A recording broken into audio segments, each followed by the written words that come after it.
This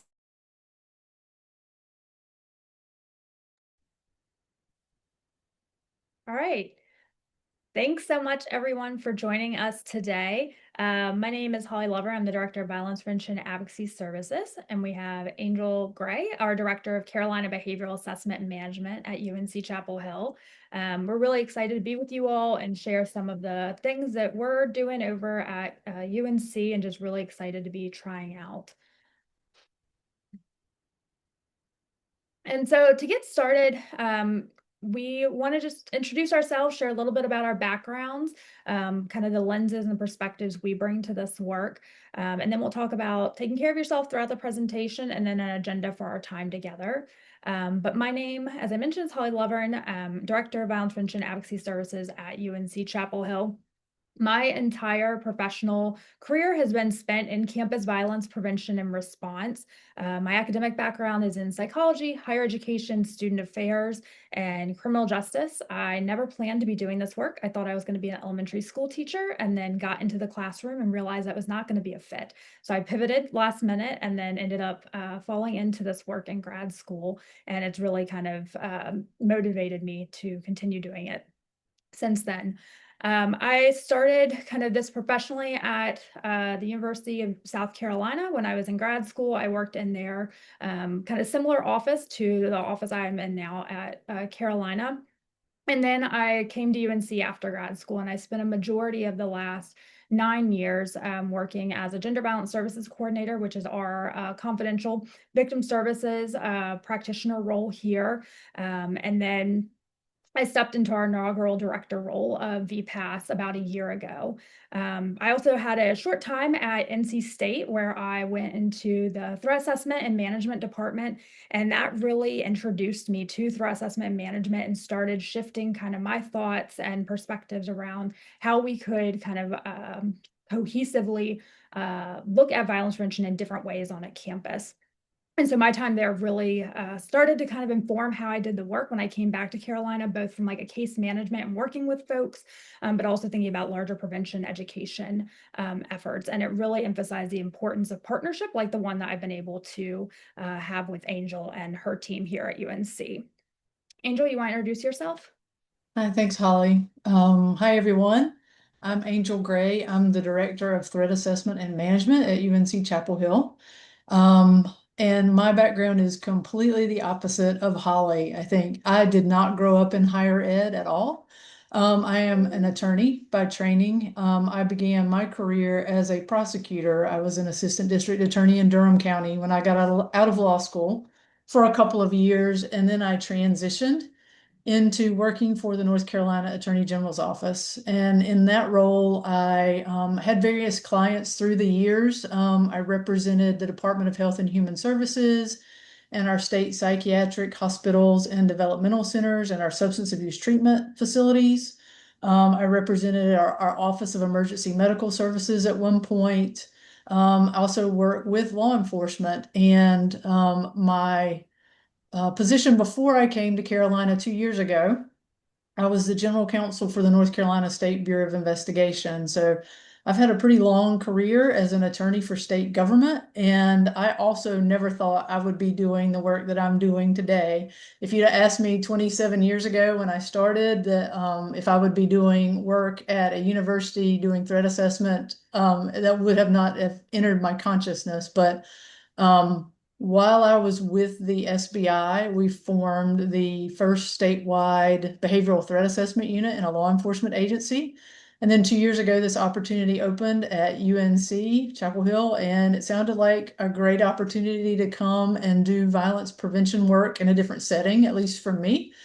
So I'm very fortunate to be here, fortunate to have met folks on the journey like Holly and Connor, and excited to talk to you today about our partnership and how we're approaching violence prevention on our campus. And so throughout our presentation, we encourage you all to take care of yourselves however you need. That can look differently for different folks.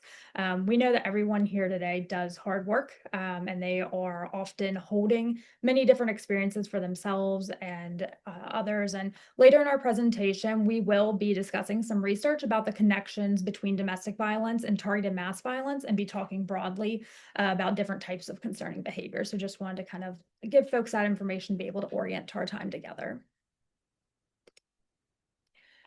So we're going to spend some time talking through our structure of violence prevention and response at Carolina, kind of how our different offices are situated on campus and within the broader response and kind of resource system here. We're going to talk about the need, and there's different things that we started noticing that really encouraged us to forge our partnership and figure out how we could work together. We'll talk about cross-training staff in our different departments, case management, developing a new prevention campaign that we launched this fall, and then new initiatives and future initiatives that we're working on. Really, for this presentation, we wanted to share about some of the recent process of working together and what that ultimately has resulted in. And so we are still figuring out what works on our campus. We're trying to figure out programming, education, best practices kind of in our case management. And so we don't have all the answers, but we have felt that just as we've been working together, kind of streamlining different efforts, being able to learn each other's work, that it's really been able to benefit both of our spaces in different ways. So we want to share some of that and what we'll be moving towards moving forward. We are welcome to take questions in the chat throughout the presentation. We'll also save some time at the end for Q&A, but feel free to share if you have questions, thoughts that you want to talk through as we're moving along, and Connor will make sure that we can address those. So we'll first start talking about violence prevention and response at Carolina.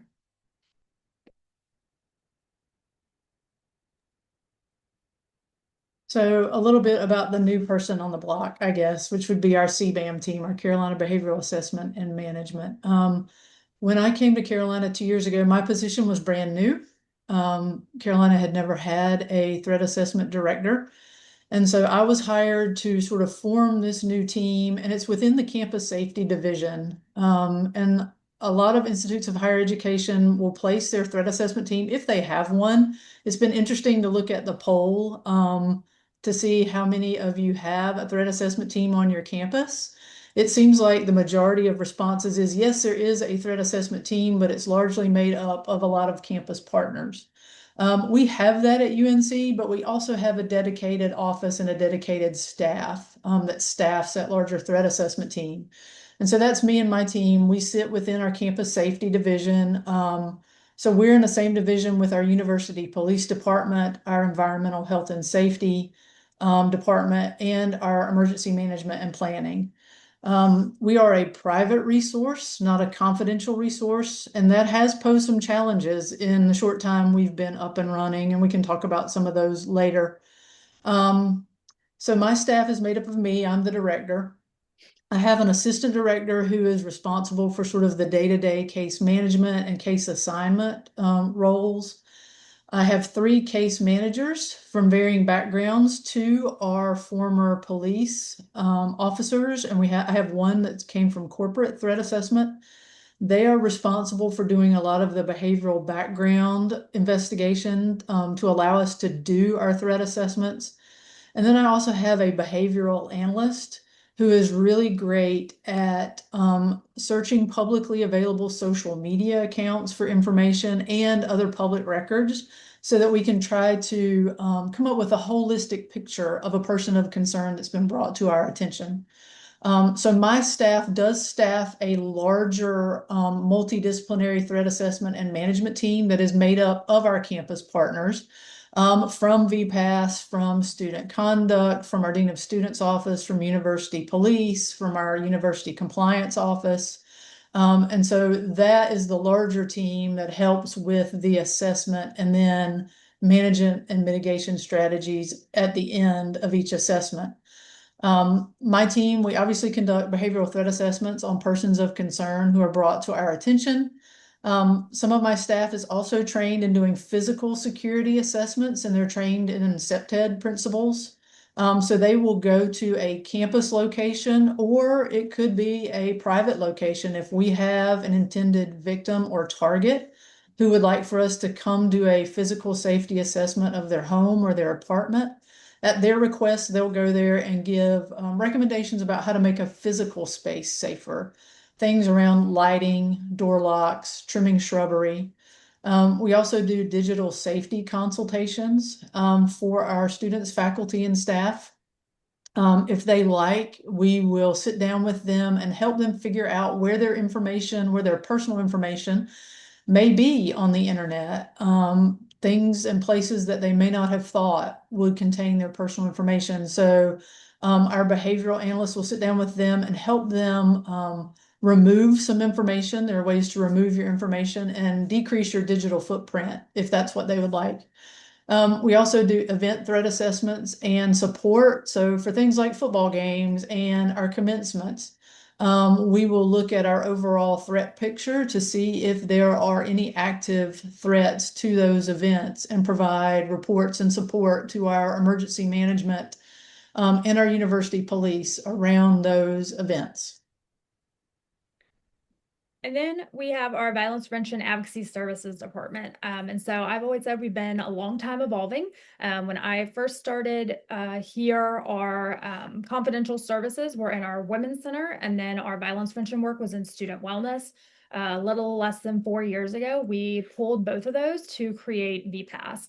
And so we since then have been kind of restructuring. As I mentioned, my position's the inaugural director position, to trying to figure out just kind of our leadership and structure.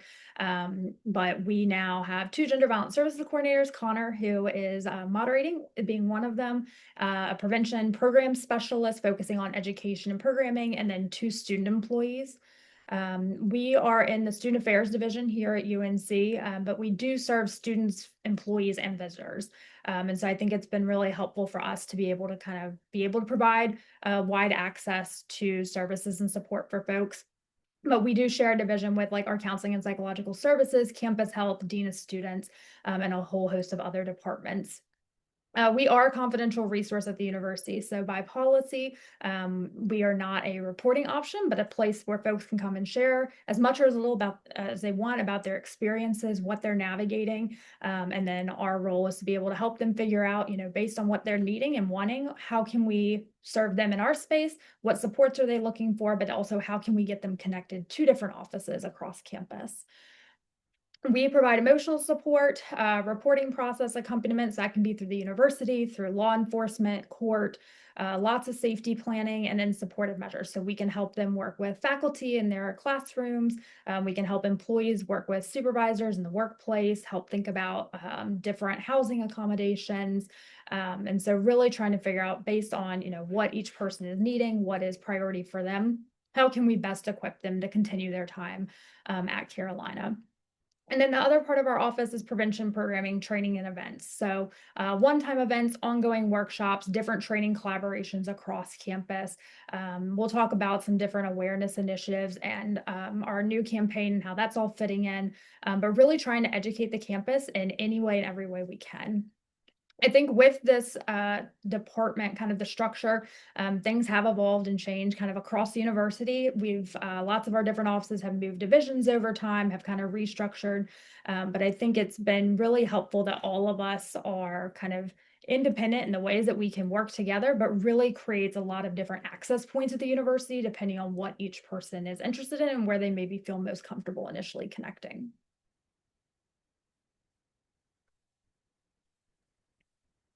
So a little bit about how we started collaborating. Again, I was the new person on campus, and I came in, and you heard a little bit about my background at the beginning. I did not grow up in higher ed, so when I came to Carolina, I came from very much a public safety and legal background.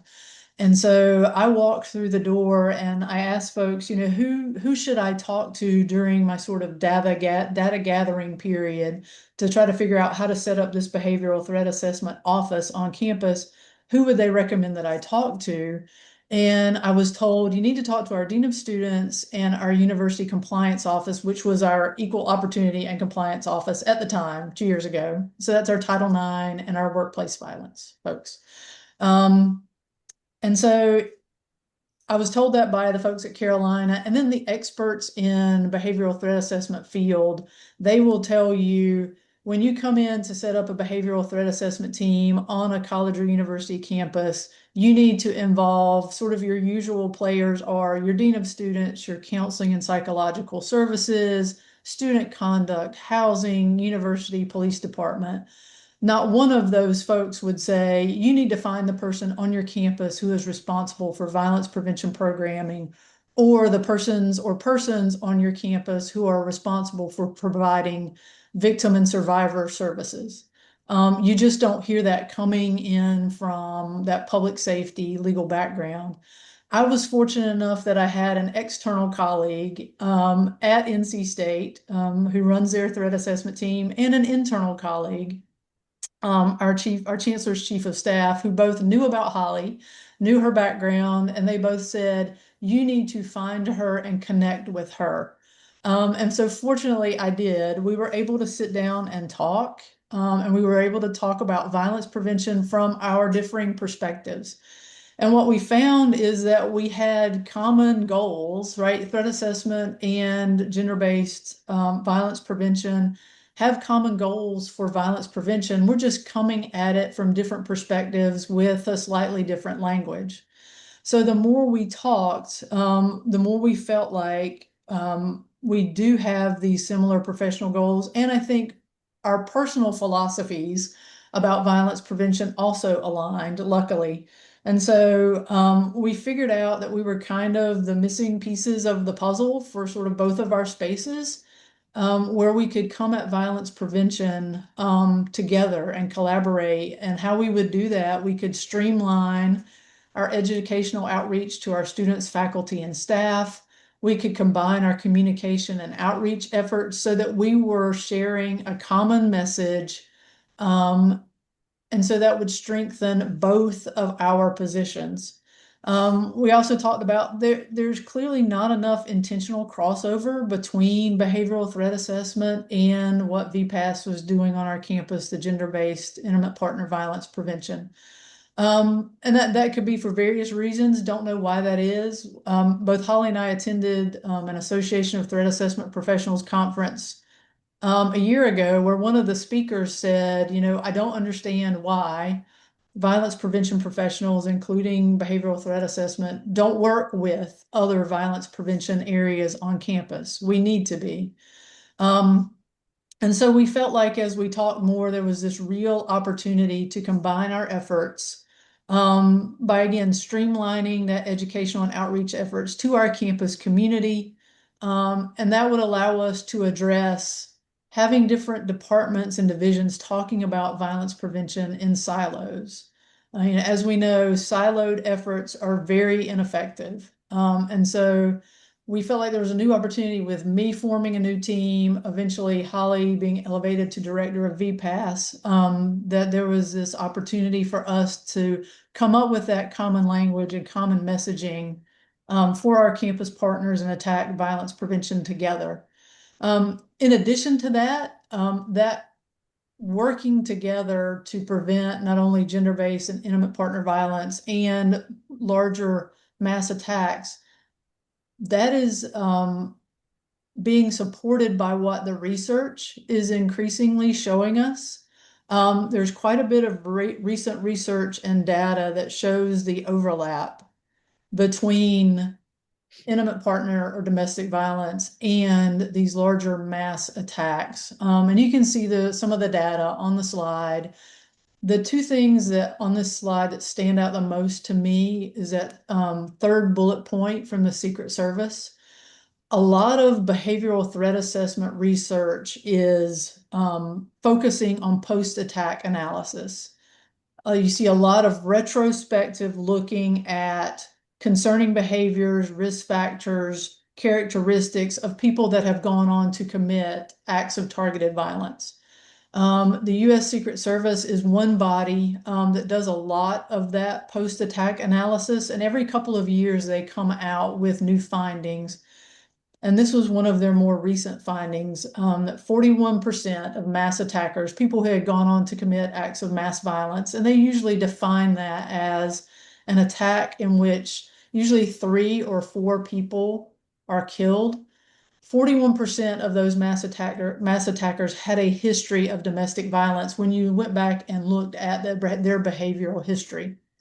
Um, the second statistic that stands out a lot to me from a threat assessment lens is the one below that, from Geller et al. In that 5-year period from 2014 to 2019, 59% of mass shootings were related in some way to domestic violence.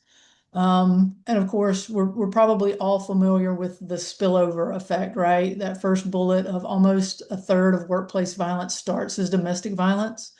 Even if a survivor leaves an abusive relationship, the perpetrator knows where they work. That's where they will go find them. And so you have the spillover effect of domestic violence then leading to workplace violence. And so what all of this showed, at least me coming in from a threat assessment perspective, is I need to work with the folks on my campus who are here to prevent intimate partner violence and to prevent domestic violence.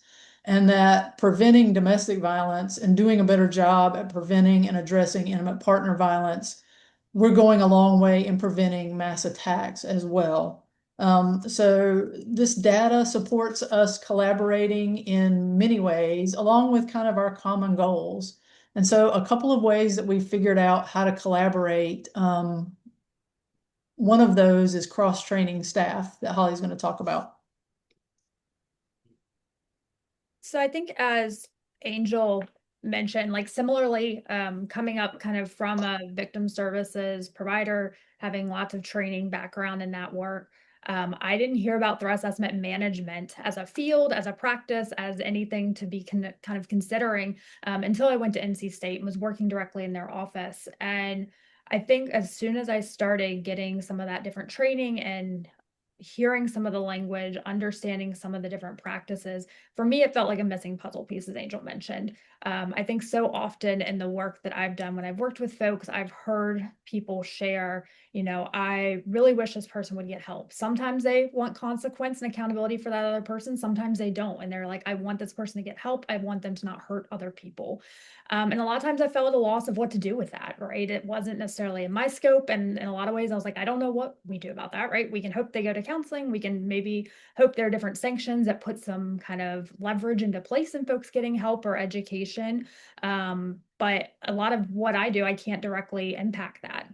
And so when I started learning about threat assessment and understanding the role of what it was, and that really was to try and help de-escalate people who are on a pathway to violence, help them get resourcing, help them get support so they stop the concerning behaviors and stop impacting folks in harmful ways. It felt like these things needed to be more aligned. And when I was in my different trainings in threat assessment management, I was thinking, we're not talking about supporting folks. We're not talking about supporting victim survivors. We're not talking about kind of safety planning. There was a lot of conversation, I think, in spaces around, it can be really tricky to talk with folks who've been impacted about some of the goals of threat assessment because they are similar, but they are slightly different.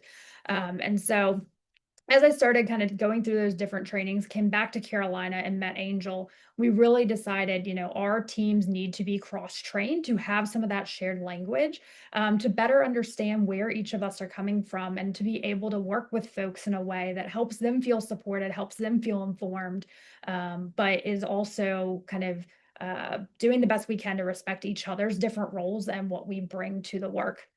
And so one of the kind of initial things is that some of our staff were trained in the North Carolina State Bureau of Investigation's behavioral threat assessment basic training and the NC Bio 25, which is a structured professional judgment tool. Angel, happy for you to chime in a few to talk more about that.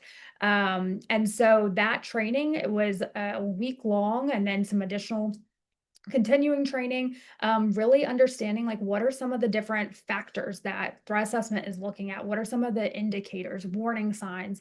And as I started learning what those were, realizing how often I would see some of those different things in the work, but didn't necessarily have the language or maybe didn't have the emphasis on them that I did now that I was hearing it kind of from a different angle and kind of what this looks like in other spaces and on other sides. Um, our CBAM staff have completed our Empower UNC, which is a training collaboration between VPAS and our University Compliance Office, which is about how to respond to disclosures and kind of what are some of the different strategies, different resources, ways that we're hoping to create a supportive Carolina. So there's some consistency and cohesiveness across different departments as folks are interacting.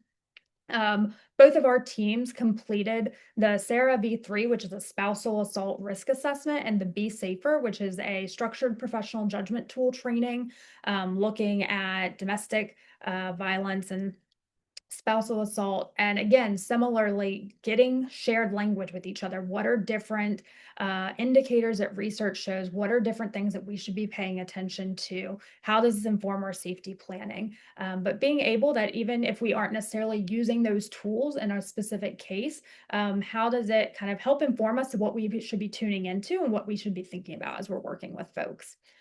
Our prevention staff and VPAS are also trained and have a great working relationship with CBAM. And so for me, it was really important as we're building out education, training different programs that we were similarly using that shared language. What were our messages and kind of shared goals going to be? How could we align this work so that no matter kind of what opportunity we may have to educate folks, we're kind of adding to the shared kind of vision that we have for our campus and safety, but also making sure that everything we do can kind of build into itself and continue folks learning across time. And then joint training opportunities. I think our teams, really appreciate opportunities where we can watch webinars together or we can go to conferences together so that we're hearing information. We're figuring out, how does this apply to both of our spaces? Where are the challenges, where things already kind of aligned? How do one of us see it in a different for another person? But I think it's just been a really great way for us to all further kind of develop our own professional development, but in a way that is really accompanying each other and benefiting both of our teams and the folks that we work with.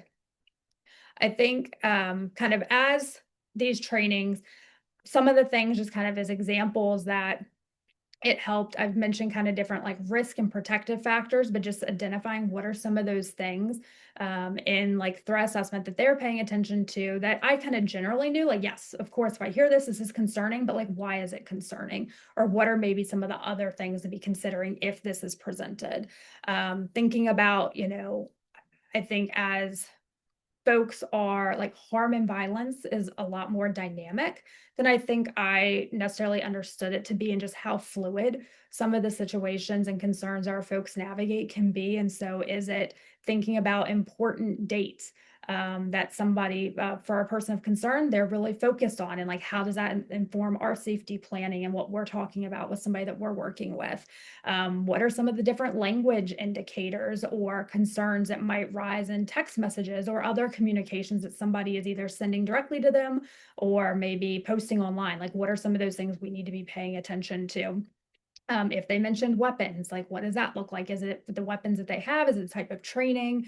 Is it their like fascination or preoccupation? And so some of those I felt like a lot of times I had kind of the baseline concern, but it was giving me more details as to like why am I concerned and where do I go with those concerns? How can I try to learn more?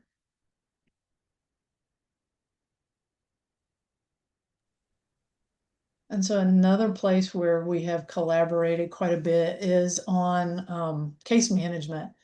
And from a threat assessment perspective, I think our VPAS staff are one of our most important partners on campus, which is interesting given that when I walked through the door, nobody mentioned them. And when you read the literature about involving people in a campus-wide threat assessment team, you rarely hear your victim service coordinators or your violence prevention folks mentioned in that sentence, which is odd to me because we have found that our gender violence services coordinators and Holly and our prevention programming person have been invaluable partners. because, again, if you look at that statistic, about 16 to 40%, and obviously over time, we've had our threat assessment team on campus. I've been there for 2 years. We have been sort of fully staffed for maybe 8 to 9 months, so just this calendar year. And over the time that there has been a threat assessment team, a dedicated threat assessment team on Carolina's campus, we've ranged from 16 to 40% case overlap between the threat assessment team and our violence prevention and advocacy services, which I find fascinating because that really mirrors that 41% statistic that we saw from the Secret Service earlier. So we're sort of in line with kind of what the national statistics are showing us. And so what's been really helpful from at least a threat assessment perspective is having our VPAS staff there to kind of bridge referrals to our team and to provide information to us if they can, right? If they have a release of information, the information that they can provide from a survivor victim perspective can be invaluable in helping to assess a person of concern. And also, my staff, coming from usually a law enforcement and threat assessment background, we're taught to, in managing a situation, you have to manage the person of concern, manage the environment, and also manage the intended victim or target. And my staff is trained in, and I think is really good at assessing and managing the person of concern and managing the environment to prevent acts of violence. What we're not great at and what we're not really trained at really is helping to manage and assist the victim or the intended target. And fortunately, we have these folks on our campus who are experts at that. Our VPAS staff can assist us with prioritizing our victim and assisting them and us with helping them to plan and put safety measures in place. And so that helps us with that kind of third leg of the stool, right? We can help manage person of concern and environment, and they're there to help assist the victim. And it also, I think, from my perspective, having the VPAS staff partner with us on cases helps remind us to be victim centered in our cases. A lot of times we can get focused from a threat assessment perspective on centering around the person of concern or the person who may pose a threat of doing harm. Having the VPAS staff there just continually reminds us that we do have a target or a victim that this is affecting more than anyone. And we need to put them first in our assessment, in our safety planning, and our mitigation strategies. So our VPAS staff is there obviously to help safety plan with our victims, prioritize them, bring information to our case discussions around and from the victim. And also, obviously, Holly, our VPAS director, is a member of our threat assessment team. So not only is it about sharing information, but it's also our VPAS staff brings that lens and their perspective and their professional judgment to the table when we're conducting a threat assessment. We need that lens as part of our multidisciplinary team. And so they are a valuable member in terms of sharing their expertise, not only in the assessment phase, but also in the management and mitigation phase when we're trying to come up with those tailored interventions to prevent acts of violence, whether it's an intervention for the person of concern or an intervention for the victim. We have found that our VPAS staff are experts at knowing our campus resources for both our person of concern and our victim, and also navigating the court system. Through their experience, we've had insight into our local court system that we may not have had without their presence at the table. So they have been invaluable in terms of our casework. They're also invaluable in terms of our prevention piece. It's also part of our case management. And so what we've been working with our VPAS staff is trying to educate our campus partners on what Holly was saying, on what we're looking for in terms of those concerning behaviors from a behavioral threat assessment perspective, right? A lot of you in the poll, I know you said that some of our response to the question about how familiar are you with behavioral threat assessment and management practices. Most people were somewhat familiar. We had a few very familiar, but we had some that were not familiar. We're going to talk about our process a little bit here. For behavioral threat assessment, for those of you who aren't very familiar how that works, um, it is a set process whereby we identify a person of concern who may be at risk of committing an act of targeted violence, whether that's intimate partner violence or something like a school shooting or a shooting at a house of worship. Um, Once that person is brought to my team's knowledge, we conduct an assessment. So we gather all that behavioral background information, bring that back to the larger multidisciplinary team to assess whether that person does pose a risk of targeted violence. And if so, then we move on to the third phase, which is mitigation. We come up with those tailored strategies to try to prevent that person from committing that act of violence. And so that first piece of that process is that identification piece. And for that, we have to rely on our community members, our students, our faculty, our staff, our parents, our other community members to recognize when somebody is exhibiting some of these concerning behaviors that have been shown in the literature to be associated with targeted violence. This is a list on the slide. That's certainly not an exhaustive list, but these are the things that we've been able to train our VPAS staff, our other campus partners, and that we're now partnering with our VPAS staff to inform our larger campus community about things to look out for and things to say something about and bring to someone's attention, the threat assessment team, dean of students, someone. If you see these things, we want you to say something about that so that we can intervene with that person of concern early on. And so for this for us, when you talk about behavioral threat assessment, this is what we consider to be bystander training, right? We're teaching our community to look for these things and then intervene by telling someone who can do something about it. This is one of these areas where we found that we have slightly different language about what bystander intervention training or bystander intervention may mean, but it all leads to the same thing, right? We're trying to prevent acts of targeted violence. So we've been able to work with VPAS to educate our campus community on these concerning behaviors. But not only, is learning about concerning behaviors and doing the casework important for threat assessment, there's a larger piece to that. And so if you look at any of the research and the literature, when they talk about setting up a behavioral threat assessment team, part of that is creating an environment where people feel connected to their community, where they feel safe, bringing up and mentioning these concerning behaviors to someone.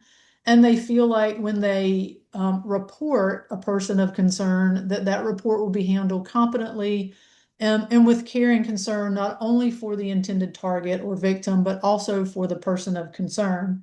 So just a little bit about more of our process and our cognitive behavioral model that underlies the work that we do in behavioral threat assessment.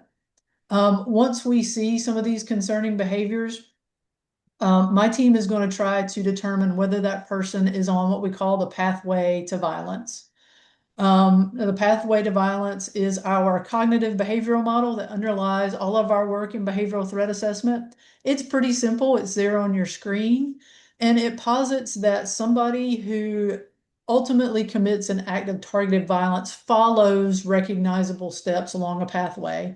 It starts with a grievance, whether logical or illogical, and they progress along this pathway to ultimately committing their attack. Now, people can spend anywhere from days to years along this pathway. And obviously, they can go up the pathway, they can come back down the pathway. And so, our job is if we determine that someone is indeed on this pathway to violence, it's our job to come up with those tailored interventions to address what is driving their behavior in that particular situation to either bring them down or hopefully off of that pathway to violence. And the research has also shown that this pathway to violence model applies not only to mass attacks, but it applies to all types of targeted violence, just kind of the spectrum that you can see at the bottom of the screen, right? And anytime you have an act of targeted violence, the research has shown that the perpetrator usually follows along this pathway. So the idea of behavioral threat assessment is if we can identify that person with the grievance early on, say in that violent ideation stage or that research and planning stage, if we can identify that person and intervene then, we can prevent them from moving further up that pathway. Um, and so this is the sort of the basics of behavioral threat assessment. And again, we found that it also applies to instances of intimate partner or domestic violence. And so this underpins our casework. It also underpins our greater prevention efforts. So I talked a little bit about part of behavioral threat assessment is creating an environment in your community, on your college campus, on your university campus, where people understand concerning behaviors, but they also feel connected, a sense of belonging, and share a common language and a common purpose of preventing violence. So that's what led us to talk further about working on our greater prevention efforts and how we could work together on coming up with a prevention campaign for our campus.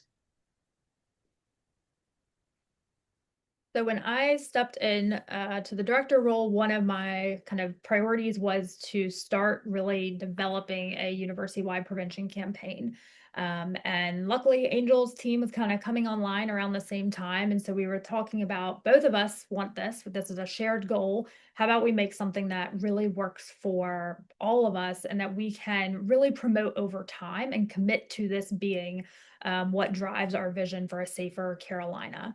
And so we worked with our UNC creative team, designer Sharon Chung, helped us create this brand, It Takes All Heals, which we were able to launch in September of this year, along with National Campus Safety Awareness Month.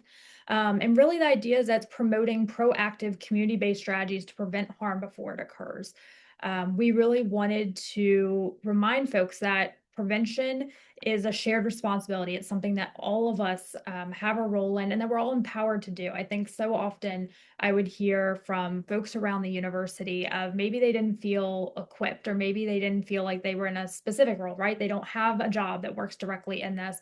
But I think it's really reminding folks that they are going to be the agents of change in our community. They're going to be the folks on the ground. They're hearing from people. They're in a place where they can hear concerns, they can observe concerns, but they're also a place where folks are reaching out to support, right? Peers are looking to each other, colleagues are looking to each other to help navigate situations. And so we really wanted to kind of build on this idea of how can we best equip our campus with the knowledge, the skills, the resourcing to feel empowered to contribute to a safer Carolina. And so with that part of kind of, we have a sub campaign, which is the Be That Tar Heel campaign. And so that is really kind of that individual level of helping folks figure out kind of how can they work to prevent violence on our campus and how can they work to create a more supportive community. And so with this, we really wanted something that would be evergreen, that we could keep building on over the years, that we could apply to a lot of different types of programming, events, but then also something that campus could share collectively. We wanted to build a campaign that different departments, whether they have violence prevention in the title or not, if this is in their, primary job responsibilities or not, they could also collaborate with us on. And so with the Be That Tar Heel campaign, we have created several different tailored awareness campaigns that really mirror the different campaigns that we have throughout the year in a lot of violence prevention work. So we have one for Campus Safety Awareness Month. We have one for National Hazing Prevention Week and Relationship Violence or Domestic Violence Awareness Month. We have one for stalking and Sexual Assault Awareness Month. And so really trying to embed this in the programming that we were already doing in the different kind of issues that we were prioritizing throughout the year, while also kind of having the common thread of the overall campaign to really acknowledge, like, it's a 12-month, right? Like, we have different spotlights throughout the year, but this is really a 365-day commitment that we're all making. And so with these, we have our larger It Takes All heels, and then on the bottom, you'll see the different kind of color coordinated Be That Tar heel. And you'll see in the next slide, but we've really used those for kind of our different like promotional campaign materials, stickers. And so really trying to help folks reflect on like what is their action or what is their commitment to creating that safer Carolina? How can they be that Tar Heel? And so in our different trainings and events, we have stickers that have that on there so that folks, as we're talking about, what is It Takes All Heels campaign? What are the values of it? They can be reflecting on what does that mean for them individually. And we're really trying to help kind of build that social norming across campus, that we are all empowered and that we're in this together. So these are just a couple of photos from the fall semester so far. We were able to launch kind of the campaign at our family football weekend back in the fall, which was great to be able to speak with students, and there was employees, families, visitors to the university, sharing about, how do we create a safer campus? How we were giving away water bottles, stadium bags, different stickers, buttons, but really trying to create a campaign that can be embedded into all areas of campus life. I think sometimes violence prevention, it can be siloed to the different offices that are responsible for it, or it feels like something we can talk about in certain parts of the year. But I think we're trying to figure out, like, how do we energize this? Like, how do we help folks see that this is work that they're already doing, that a lot of what violence prevention actually is caring about the people around you. It's about checking in when you're concerned. It's about watching out for folks around you. And so really trying to help validate and affirm folks that they have the power to make a difference on this campus, and supporting them and championing their efforts to do that. So with some of our new initiatives with this campaign, so we have the Be That Tar Heel training. And so we, as many of you all might also experience, I feel like every year we're getting student requests for programming that's like, hey, can you cover 6 topics in 25 minutes? And so we were trying to figure out, like, what is that compromise, right? It's really hard to go in depth sometimes, but realizing that our students are busy, they are multitasking in a lot of ways, and like we're going to try and figure out how can we build initiatives that will fit into their schedules and however kind of we can reach them. So we created this new training. It's a 1 hour and it's a little bit of everything is how I like to call it. It's about recognizing and responding to concerning behavior. So we're mentioning some of the same information we shared with you all. We're talking about some of the different resources on campus. We're talking about safety planning, both proactive and responsive ones. So that can be, if somebody shares with you a concern or if you're navigating a situation, what are some of the things that you might consider that might help increase safety or kind of help you think about how you're navigating your time on and off campus and different spaces and environments. But also we wanted to talk about proactive. So like, what does it mean for game day? When we have a game day, how can you talk with your friends and your peers about having a safe game day? What are your limits? What are your resources? What are going to be the plans for the game and then after? We thought about this for different kind of larger scale events, like when we have Halloween, different programs, different times of year, final season, spring break. And so really using this as a way to help encourage conversation, because I think what we a lot of times are hearing is students want to talk about this with them, with each other, but they're not sure how, or they're not wanting to be the one that's kind of seen as the worrier. And so really trying to empower and kind of norm that this is something we want to be talking about. And it also focuses on supporting others. So our hope is that when they leave, they have a little bit of a lot of the different focuses our education and programs cover. And then hopefully we have an opportunity to connect with them kind of more in depth about different parts of those focuses. We also updated our Raise the Bar program, which is a training that's a collaboration between our 2 offices, Chapel Hill Police, and our Campus and Community Coalition. It's a program we've had for years, and it was really initially to help train staff in restaurants, bars, and other alcohol serving establishments about drug facilitated sexual assault and what are some intervention strategies. How can you support folks? How can you be thinking about the ways that your restaurant or bar might be contributing to a safer environment for folks. But we've expanded that to now include some kind of other concerning behaviors, to include interpersonal violence and then bystander intervention strategies. And so we're sharing some of that same data and research about kind of the connections.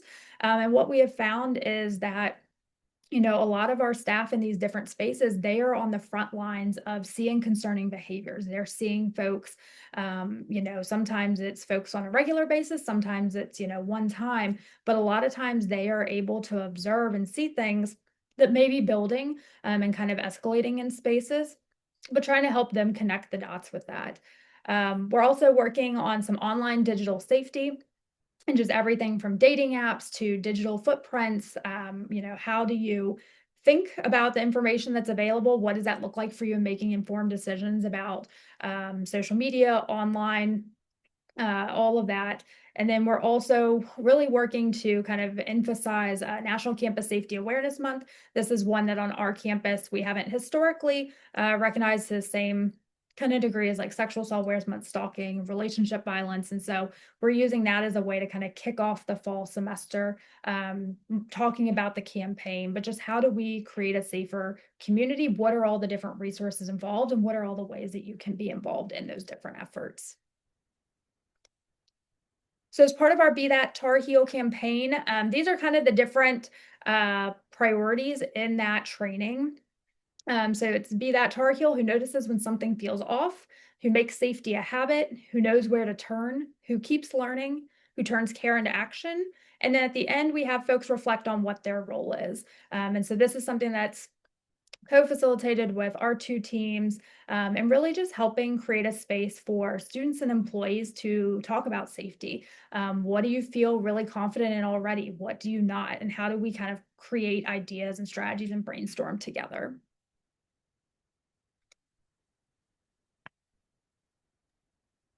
And so we're also really excited about a future initiative in this campaign. And I don't know if you could tell from my bio, my age, but I clearly did not come up with this title.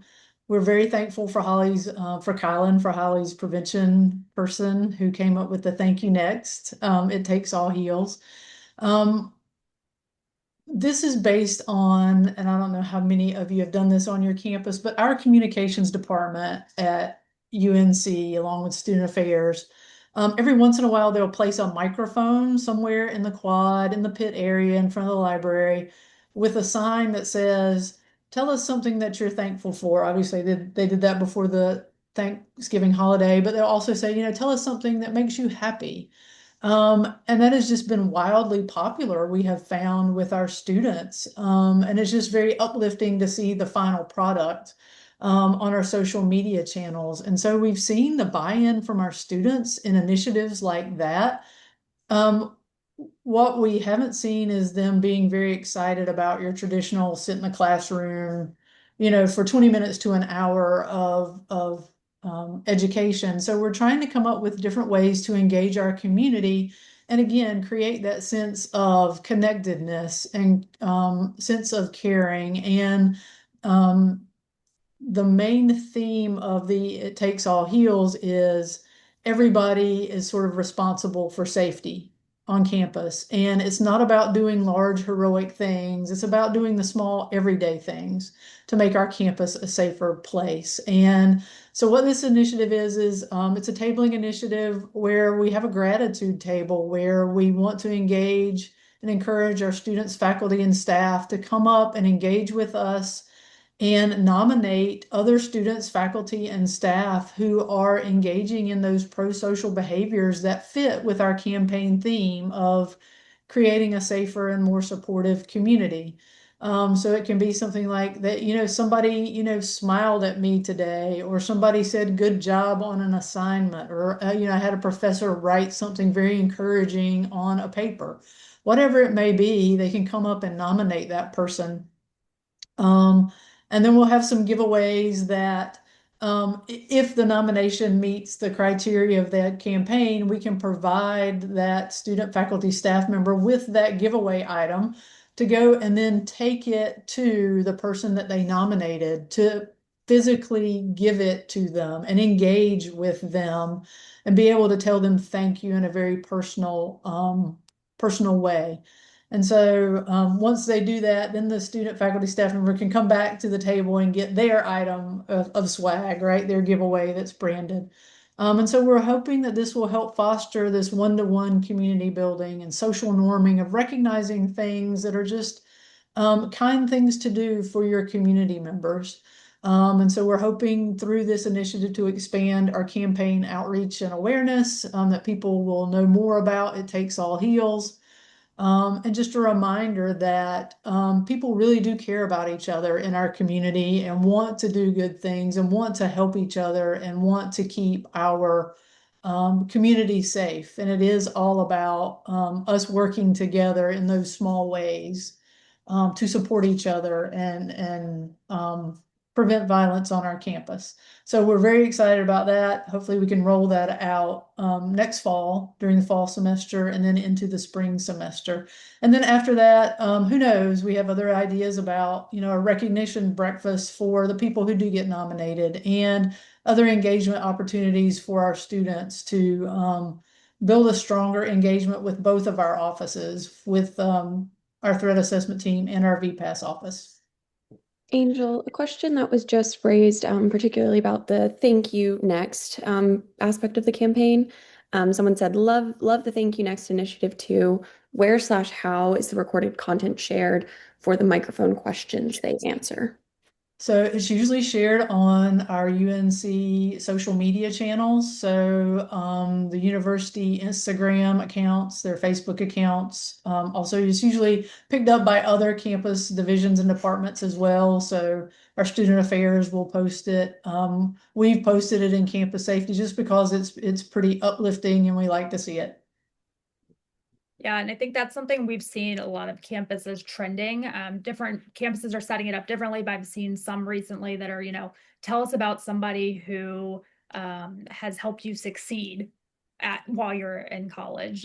Tell us about something that you appreciate about your best friend, things like that. And so I think it's just trying to help folks create some of that intimacy and that connection, especially on campuses that feel so large. I think that's one of the things I really look forward to with this is like reminding folks that there are supports here. I think, we can talk all day long about the different resources that are involved, and Carolina is a very heavily resourced campus, and that doesn't change how folks experience it, right? They can still have trouble accessing, they can still have trouble trusting different spaces. And so I think opportunities like these are trying to help humanize a campus and help folks find those shared spaces, to help folks think about the people around them who are championing.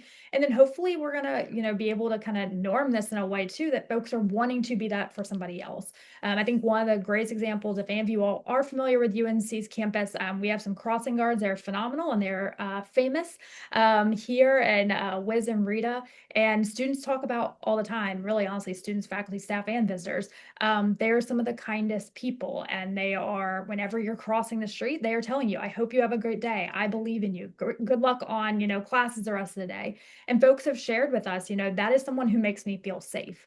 And so I think it's us trying to figure out, how do we highlight these people? How do we help them say like, hey, we see you, we recognize and we appreciate what you're doing. But how can we really inspire our community to want to be that Tar Heel and really want to contribute to this campus for all of us? And so good timing. That is the end of our kind of formal presentation.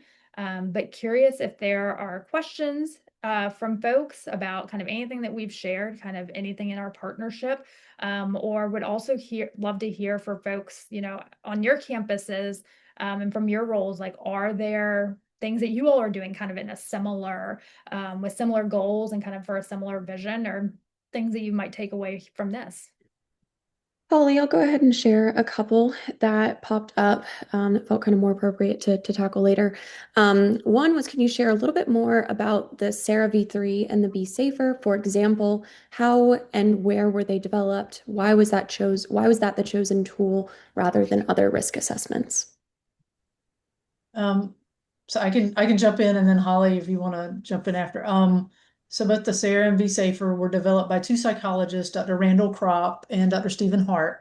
They're usually up in Canada, but they are validated enhanced risk assessment tools for intimate partner violence.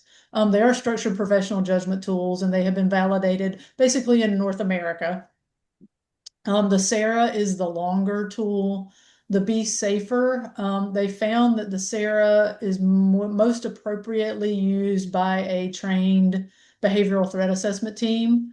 And so they had law enforcement who wanted a shorter version of the tool that they could kind of use in the field. And so they developed the Be Safer, which is a smaller 10 item tool. So it takes 10 of the items from the SARA. And it allows law enforcement to kind of do a quick field sort of risk assessment for enhanced intimate partner violence. And so we chose those because they are a broader tool for intimate partner violence. There are obviously other tools around. We chose this area in the Be Safer because I had heard really good things from my colleagues who do threat assessment work. Again, they're validated. So there's really good research behind them. We started out with training on a couple of tools. One, Holly mentioned earlier, the NC Bio 25, which we developed at the State Bureau of Investigation while I was there because we needed a good structured professional judgment tool that we could use for all types of violence.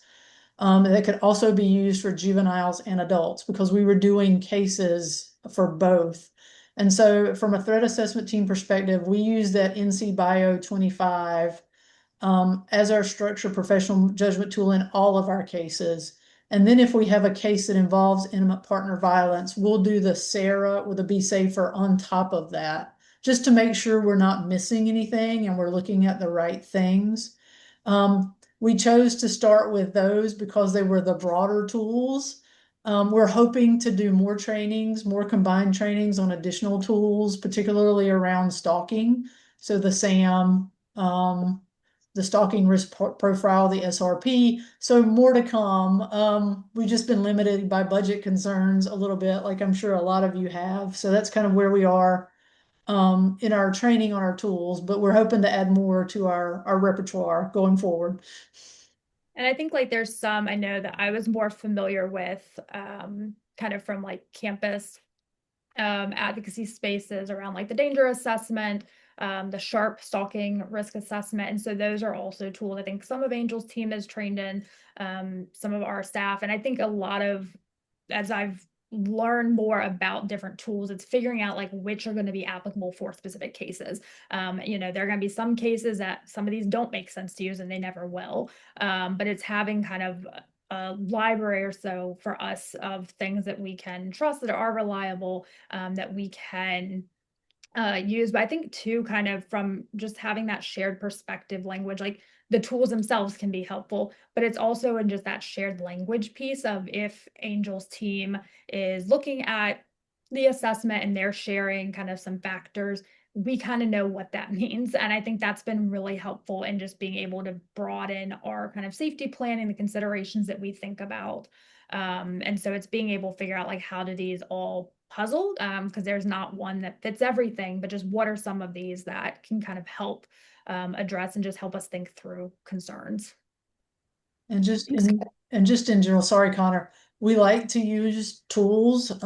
We like to use obviously structured professional judgment tools. I think some of the ongoing litigation around behavioral threat assessment, what's emerging from that is it's probably going to be the gold standard for threat assessment teams to use structured professional judgment tools rather than some actuarial tool where you just plug in information and it spits out like a percentage. We're not in the job of predicting who's going to be violent. We're in the job of prevention. And so the structured professional judgment tools are more helpful for prevention in terms of they help point you in the direction you need to go in terms of tailoring your mitigation strategies. And also we like to use tools to make sure one, like I said, we're not missing areas where we need to gather information. And it also helps to remove some bias from the whole process. We're human beings and we come at this from with our different lenses and with our different biases. And so the more you can structure the factors that you're looking at and do it in that validated way, it helps to remove some of that personal bias from your assessment. So that's why the tools. Thanks, y'all. We have about like I think roughly three or so more questions for the sake of time. One participant is curious why UNC Chapel Hill chose services coordinator for the role instead of using advocate. Yeah, so this was when I was the second gender violence services coordinator. Um, we created the position back in 2014. And so we were started under an Office on Violence Against Women campus grant. And so gender violence services coordinator was the title that folks decided at that point, trying to kind of create this new position, helping delineate it from other roles on campus. At that time, we were going through different policies, new structures of kind of how our university compliance, law enforcement, other response systems. So this was to help kind of differentiate that for it. At this point, we are looking at kind of what does that look like for our campus at this point. That's something when I came into the director role, we're trying to figure out kind of top to bottom, what does this office need to look like? How can we be best responsive to campus needs? What are changes? What's working well? And so titling has been something that I'm trying to figure out. And we will probably be doing some updates with that moving forward, but really trying to think about just the services coordination, that this is somebody that can kind of help folks navigate. But we do have people now that, ask, here's my experience. Does this fit kind of in your scope? Or I'm not exactly sure what gender violence entails, but here's what's going on. Like, can you help me? And so we're trying to figure out what is going to provide some of that clarity for the role, and like, how do we best help make it as accessible as possible? Thank you. Question Q&A. What are some tips on how to build the partnership between threat assessment and victim survivor advocates when there's confidentiality and mandatory reporting between the two offices? Angel, you good if I start? Yeah, go ahead. Yeah, I mean, I think a lot of it with that partnership, like it's difficult. Like this is a hard part. Like when I was at NC State, and kind of when I was in different trainings, like I was like, there's just some inherent tensions here in the way that the fields look at this work and the ways that folks kind of different priorities and focuses. And so I think it's being really honest about what those all are, and trying to work through those tensions. I think with us, it's been one of the first conversations Angel and I had was like, okay, what is this going to look like for like, how do I explain your team to somebody that we're working with? Because it can sound really scary to be like, hey, I want to connect you with somebody that does threat assessment. Like that's kind of terrifying. And so what are the ways that we're kind of pitching your office? How are we talking about what you all do, what the benefit is in connecting? And then what does that look like with a release of information? How are we talking about that with the person that we're getting the release from, but then helping Angel and her team understand, like, in some cases, there's going to be things we can't share at all. Like we don't have a release, there's nothing that we're going to be offering. In some cases, it may be a very little bit of information, and others, it might be more. And a lot of times when we can, we're trying to have folks be open to like potentially meeting together too, so we're not as much sharing information on their behalf unless that's really helpful for them. And so I think it's been being really clear with the people we're working with of like, this is what confidentiality means when you're in here with our team. This is how that's going to differ when you're talking with the CBAM team. And this is what they may have to do with that information depending on what you share. And so as best as we can, we're trying to front load that with folks that they can make informed decisions about that. But it's also, there are going to be times where we've been in a space where we're asking some really hypothetical questions to Angel's team to get a second kind of perspective on some safety planning. And that person may not be ready in our space or want to speak with CBAM directly. They're not comfortable with information being shared, but we're trying to figure out how can we best engage in that safety planning process. And so I think a lot of it's been for us being just honest about where those tensions do come up. And then again, just having that shared language and being able to, I think, understand the perspective they're coming from has just been invaluable to me, because I don't know that I would have been as open to partnership necessarily if I didn't have some of that training myself to understand their lane and kind of their lens on it. Yeah, and I think we're still figuring it out and probably will be as long as we're all existing on this campus. But I think, like Holly said, I think the important thing is the transparency up front. And we've been fortunate enough that, my team, they are mandatory reporters, right? And so we've been fortunate enough that I think our compliance office also comes at things from, obviously they have their requirements and what federal law says they have to do. But I think the people in that office also come at this work as they want to prevent bad things from happening. And the ultimate goal is to keep everyone safe. And we've been able to work with them in terms of, we need to tell you something, we need to report something, but we need to work through the best way to handle that. Is it through a compliance process, or is it through the threat assessment process, or is it through no process, right? And depending on what the victim survivor wants. And so that's something that we continue to work on, and it's usually a case by case basis. But to make all of this work, you have to have people in each of the spaces who recognize the tensions, like Holly was saying, and are willing to work together to make it work ultimately for the victim survivor and not just be about what's best for the university and what the university has to do. Thanks for that, guys. Just a couple more things. It might be appropriate to share how folks could potentially get connected with you. It sounds like some folks are interested in that. Great. I'll go ahead and raise them here, though. Someone said, I'm working with high schools as a part of youth empowerment to help them advocate for changes in their community, including sexual violence prevention. Would love to have further discussion with you all on how our students can advocate within their school communities. And then several folks expressed interest in Raise the Bar specifically. Would love to connect with someone about Raise the Bar. We're trying to implement a similar program at Virginia Tech, but are having difficulties getting buy-in from the community. Someone additionally shared their campus is opening a restaurant that serves alcohol, and they'd love to learn more about Raise the Bar as well.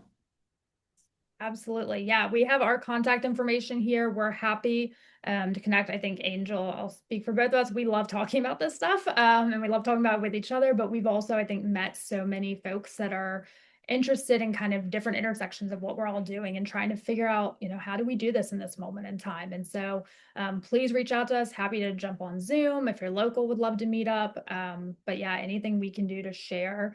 I think as much as we can help each other, we all need each other. And being able to help share resources and ideas and lessons learned and what's worked and what's not, happy to do that.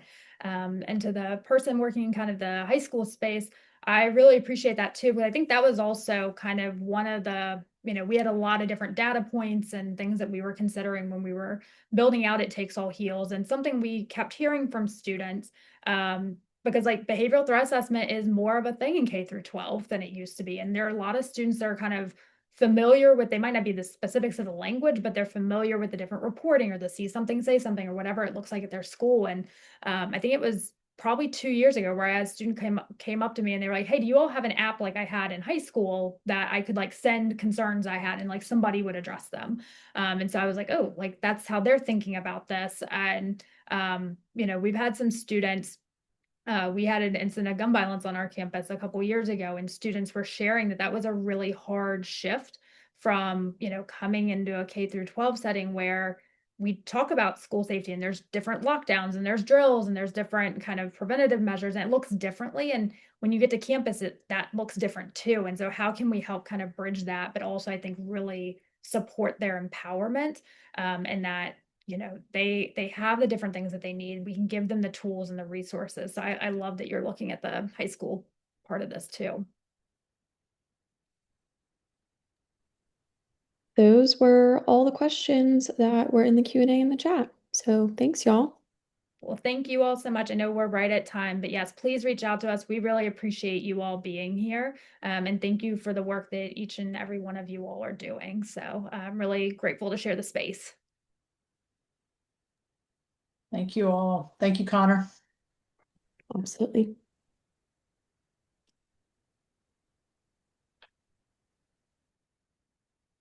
All right, you all, I'm going to stop the recording now. Thank you very much.